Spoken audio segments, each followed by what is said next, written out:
여러분 안녕하세요. 오늘은 비브라토에 관한 네 번째 레슨입니다. 오늘 영상은 지난 편에 이어서 비브라토 루틴 3번인데요. 비브라토의 빠르기를 조절하는 연습입니다. 이번에는 스케일을 사용해서 연습하는데요. 먼저 여기서 사용할 스케일을 잠깐 알려드리고 시작할게요.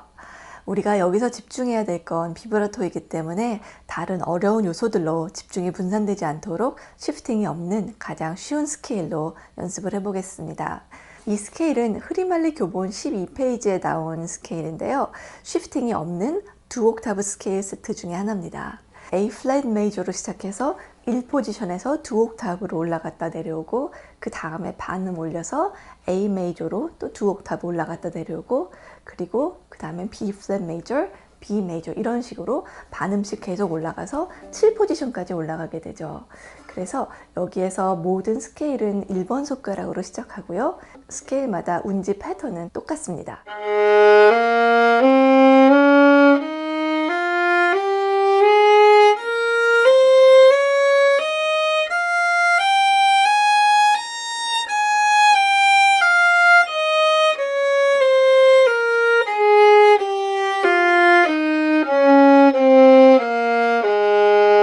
그리고 반음을 올려서 A 메이저로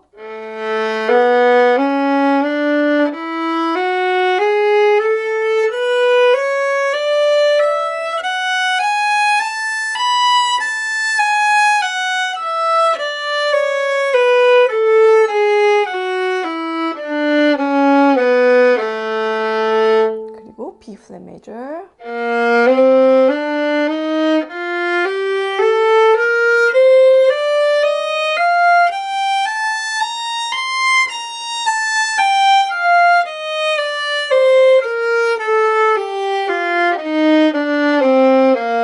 이런 식으로 해서 7포지션까지 계속 올라갑니다. 4포지션까지는 손 모양이 비슷한데요. 4포지션 이후에는 팔이 안쪽으로 들어와야 되고 그리고 올라가면서 비브라토도 좀 더 힘들어집니다. 그런데 우리가 보통 곡을 연주할 때 높은 포지션에서도 비브라토를 해야 되기 때문에 아주 초보 연주자가 아니라면 할 수 있는 한 높은 포지션에서도 비브라토를 연습해 주는 게 좋을 것 같아요. 그럼 이 스케일을 사용해서 비브라토를 어떻게 연습하는지 알려드리겠습니다. 메트로놈과 같이 연습할 건데요. 메트로놈 60에 맞춰놓고 시작할게요. 각 음을 4박자씩 한 박에 비브라토를 4개씩 넣어서 하는데요. 다운보, 업보 이렇게 각 음을 2번씩 하고 넘어갑니다.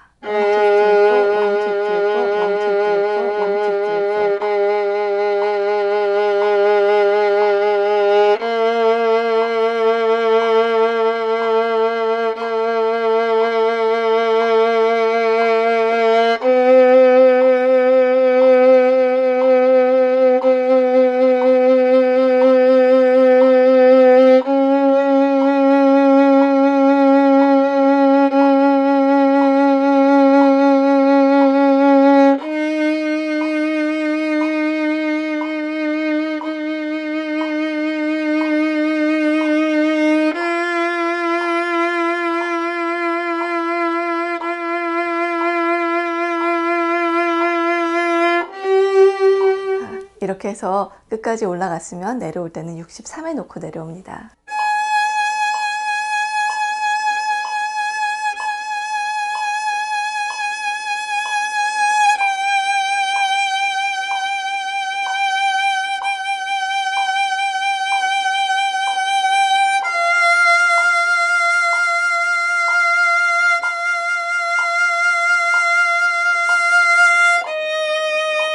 이렇게 끝까지 내려왔으면 그 다음에 A 메이저 스케일을 하는데 그때는 66에 놓고 올라가죠.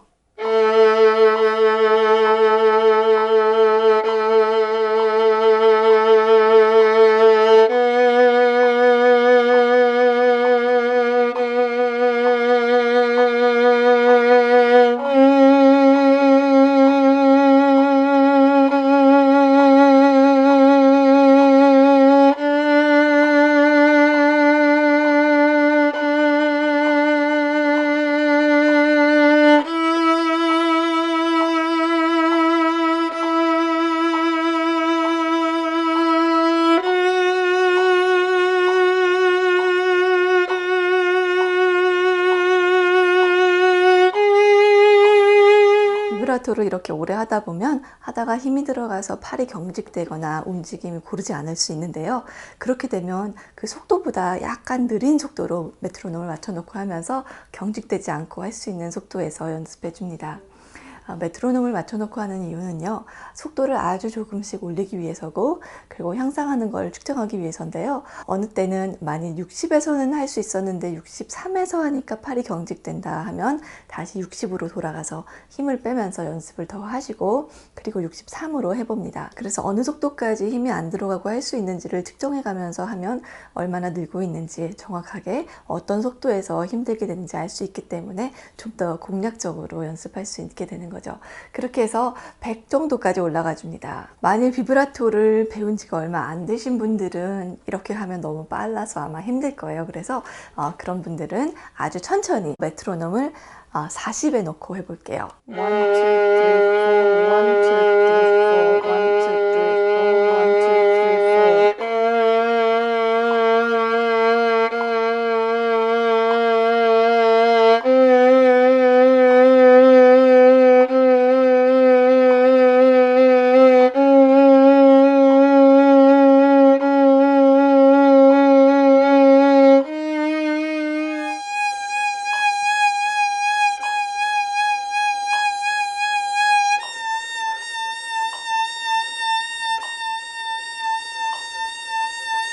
이렇게 해서 끝까지 올라갔고요. 42에 놓고 내려옵니다.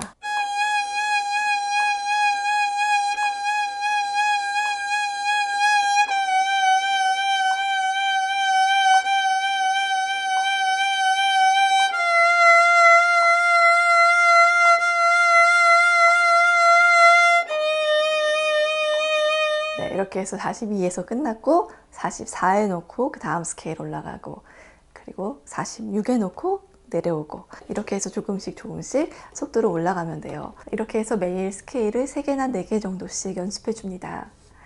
연습을 하는 것 자체보다 무엇에 집중하고 연습하는지가 매우 중요한데요.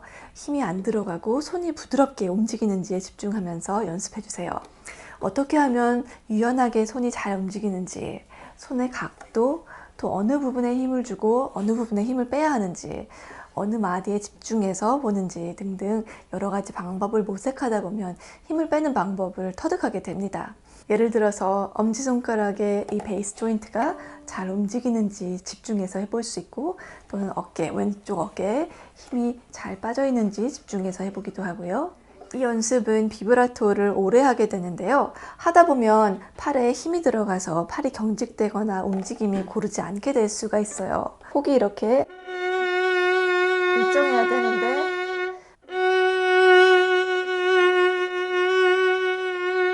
이렇게 폭이 불규칙하게 된다면 속도를 약간 낮추어서 팔에 힘을 빼주는 것에 집중하면서 경직되지 않고 폭이 고르게 되는 것을 집중해서 연습해 줍니다. 비브라토를 할 때 1번 마디가 움직이는 게 굉장히 중요하잖아요.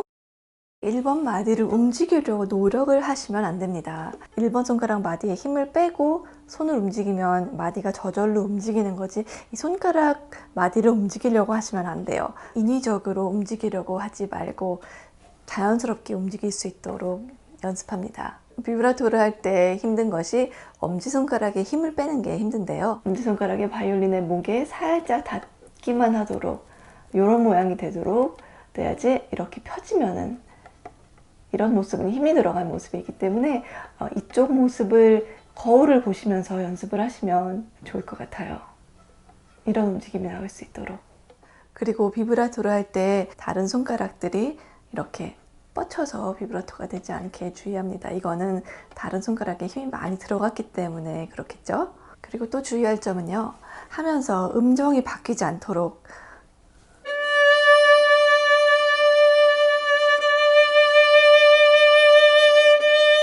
이렇게 하면서 음정이 약간씩 올라갈 수가 있어요. 그래서 음정이 바뀌지 않도록 잘 주의하면서 연습해 줍니다. 그리고 비브라토를 하면서 또 중요한 것이요, 왼쪽 어깨가 유연하게 되는 건데요. 어깨에 힘이 들어가거나 또는 어깨를 올려서 악기를 잡을 경우에 이 팔이 전체가 힘이 들어가게 돼요. 그래서 비브라토가 부드럽지 않게 될 수 있으니 어깨를 내리고 어깨가 부드럽게 느껴지면서 비브라토를 할 수 있도록 체크해 줍니다. 이 비브라토의 움직임이 액티브 움직임이 될 수 있고요, 패시브 움직임이 될 수 있어요. 무슨 말이냐면 손을 움직이기 위해서 움직이게 하는 거죠. 예를 들면 이렇게. 그렇지만 패시브 움직임은 수동적인 움직임이라고 할게요. 한국말로는 수동적인 움직임은 팔을 움직이고 그로 인해서 손목과 손가락이 유연하기 때문에 저절로 이쪽에 움직여지는 거죠. 이런 식으로. 제가 움직이는 건 사실 팔입니다. 여기서부터 팔을 움직이죠. 그런데 손끝이 저절로 이렇게 움직이게 되는 거죠. 그래서 그 움직임을 할 때는 힘을 빼주고 여기에서 움직임이 나온다고 생각을 해주세요. 그리고 손을 움직이려는 노력을 하지 마시고 여기에서 이 팔을 약간만 움직여줘도 끝에 움직임은 커지게 되죠. 이런 식으로.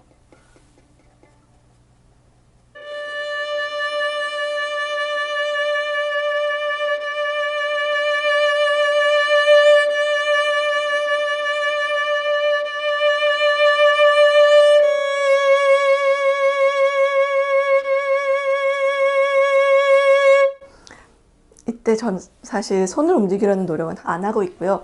손마디를 풀어주고 팔을 움직입니다. 그러면 저절로 큰 움직임이 돼요. 이렇게.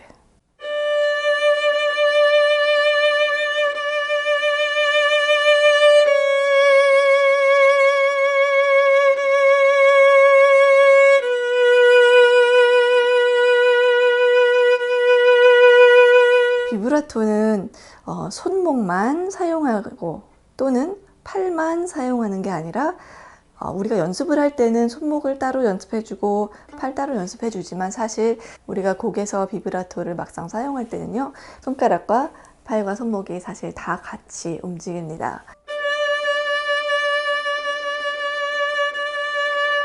이렇게 손목만 사용하는 비브라토는 사실 빠르게 되지가 않고 약간 좀 클럼지한 느낌이 나기 때문에 우리가 전체적으로 다 사용하는 비브라토를 해주세요. 이 비브라토 연습할 때 팁을 몇 가지 알려드릴게요. 악기를 받쳐놓고 연습을 하면 훨씬 쉽게 되는 걸 아실 수 있을 거예요. 보면대를 사용해도 되고요, 다른 책장을 사용해도 괜찮고 이렇게 부드러운 천을 놔서 악기가 상하지 않도록 해주시고요. 스크롤을 살짝 얹어 놓습니다.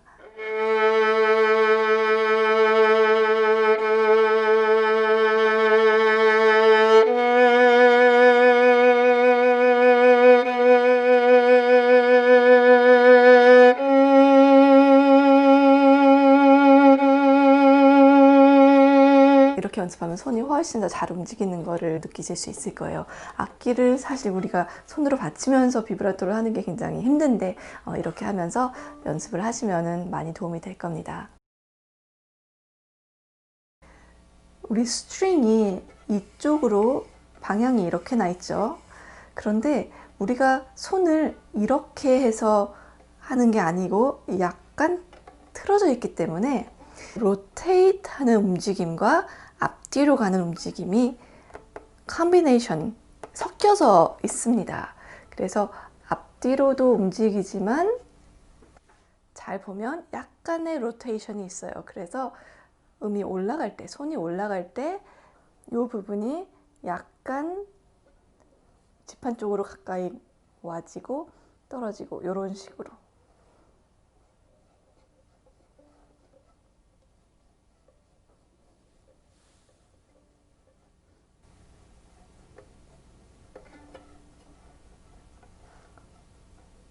이건 자연스럽게 이렇게 약간의 로테이션이 되는 움직임이 있다는 것도 제가 알려드릴게요.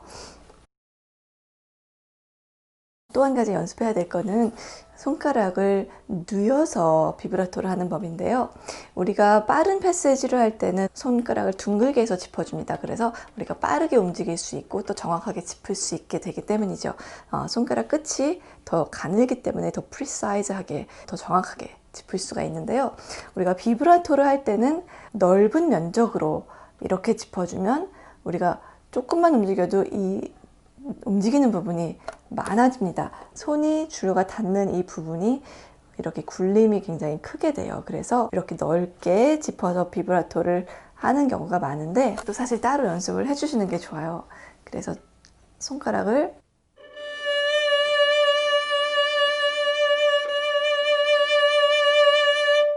이렇게 가늘게, 손가락을 둥글게 포인티하게 짚었을 경우에는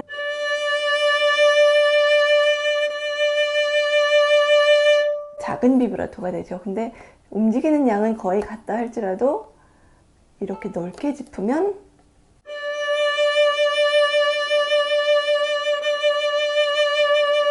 비브라토가 더 크게 나옵니다. 그래서 이 두 가지를 다 연습해 주시는 게 좋아요. 낮게 짚는 게 사실 쉽지는 않아요. 그래서 우리가 따로 연습을 해주는 게 좋습니다. 낮게 이렇게 짚고,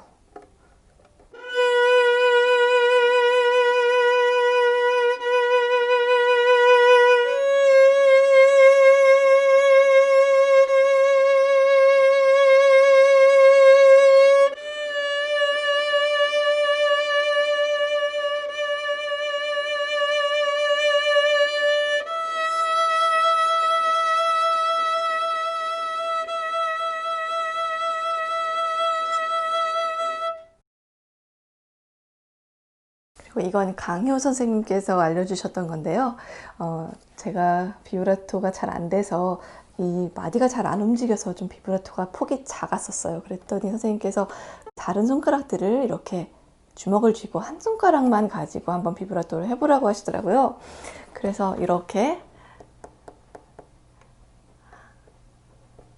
다른 손가락 3번, 4번 이렇게 둥글게 그냥 주먹을 쥐고 이렇게 했는데, 이 움직임이, 느낌이 굉장히 많이 달라요. 그러면서 이 조인트가 많이 움직이는 걸 느낄 수가 있었어요. 그래서 여러분도 한번 연습 한번 해보세요.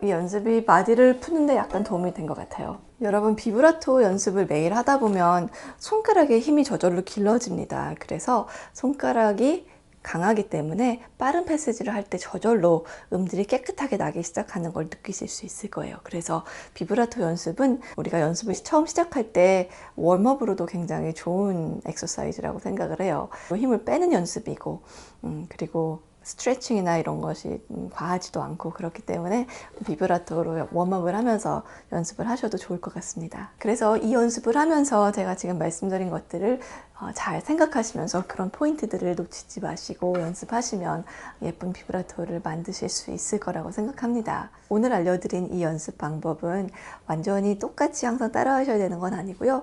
본인의 레벨에 맞춰서 속도를 조절하시면서 또 하는 양도 조절하시면서 하시면 돼요.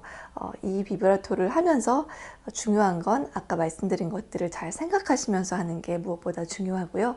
그래서 비브라토가 점점 예쁘고 또 여러 가지 속도를 조절할 수 있는 능력이 생길 겁니다. 오늘까지 비브라토 연습 루틴 3가지를 알려드렸고요. 다음 레슨에서 4번째 루틴 알려드리겠습니다.